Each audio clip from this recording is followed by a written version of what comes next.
രാജ്യത്ത് എംപോക്സ് ബാധയെന്ന സംശയത്തിൽ ജാഗ്രത കടുപ്പിച്ച കേന്ദ്രം. വിമാനത്താവളങ്ങളിലും അതിർത്തി ചെക്ക് പോസ്റ്റുകളിലും നിരീക്ഷണം ശക്തമാക്കി. രോഗനിർണയത്തിനായി രാജ്യത്ത് 32 ലാബുകൾ പ്രവർത്തനം ആരംഭിച്ചുവെന്നും ആശങ്ക വേണ്ടെന്നും ആരോഗ്യ മന്ത്രാലയം അറിയിച്ചു. രോഗലക്ഷണങ്ങൾ കണ്ടെത്തിയ യുവാവ് നിരീക്ഷണത്തിലാണ്. ഇയാളുടെ സാമ്പിളുകൾ പരിശോധനയ്ക്ക് അയച്ചു. വിവരങ്ങളുമായി ആദിൽ പാലൂടുണ്ട്. Adil, very good morning. ഈ എംപോക്സ് ബാധ ലോകത്തെ തന്നെ ഭീതിയിലാഴ്ത്തിയിരുന്നു. ഇന്നിപ്പോൾ ഇന്ത്യയിലും എംപോക്സ് ബാധിച്ചു എന്നൊരു സംശയമുണ്ട്. ഏതായാലും അതീവ ജാഗ്രത തന്നെയല്ലേ തുടരുന്നത്? ഉറപ്പായും അതീവ ജാഗ്രതയിലാണ് രാജ്യമുള്ളത്. പ്രത്യേകിച്ച് എംപോക്സ് ബാധ ആഫ്രിക്കൻ രാജ്യത്തു നിന്നും എംപോക്സ് ബാധിത രാജ്യത്തു നിന്നും ഒരു യുവാവ് കഴിഞ്ഞ ദിവസം രാജ്യത്തെത്തിയിരുന്നു. യുവാവിന് എംപോക്സിന്റെ രോഗലക്ഷണങ്ങൾ കണ്ടിട്ടുണ്ട്. അതുകൊണ്ട് തന്നെ പ്രത്യേക നിരീക്ഷണത്തിലാണ് ഇപ്പോൾ യുവാവ് ഉള്ളത്. കൃത്യമായി ഈ രോഗിയുടെ വിവരങ്ങൾ സംബന്ധിച്ചുള്ള വിവരങ്ങൾ പുറത്തുവിട്ടിട്ടില്ല ആരോഗ്യ മന്ത്രാലയം. കടുത്ത ജാഗ്രതയിലാണ് ഇപ്പോൾ ആരോഗ്യ മന്ത്രാലയം ഉള്ളത്.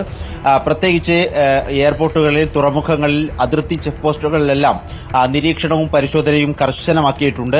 കൃത്യമായ നിരീക്ഷണത്തോടുകൂടിയേ ആളുകളെ രാജ്യത്തേക്ക് കടത്തുകയുള്ളൂ എന്നുള്ളതാണ് നിലവിൽ ആരോഗ്യ മന്ത്രാലയം അറിയിച്ചിരിക്കുന്നത്. 32 പരിശോധനയ്ക്കുള്ള ലാബുകൾ സജ്ജീകരിച്ചിട്ടുണ്ട്. എല്ലാ പ്രധാനപ്പെട്ട നഗരങ്ങളിലും ഇതിനുള്ള സംവിധാനം ഒരുക്കിയിട്ടുണ്ട് എന്നുള്ളതാണ് ആരോഗ്യ മന്ത്രാലയം അറിയിച്ചിരിക്കുന്നത്. നിലവിൽ ആശങ്കപ്പെടേണ്ട സാഹചര്യമില്ല. യുവാവിന്റെ സാമ്പിളുകൾ പരിശോധനയ്ക്ക് അയച്ചിരിക്കുകയാണ്. എംപോക്സ് സ്ഥിരീകരിച്ചു കഴിഞ്ഞാൽ കൂടുതൽ കടുത്ത നടപടികളിലേക്ക് പോകേണ്ടി വരും എന്നുള്ളതാണ്.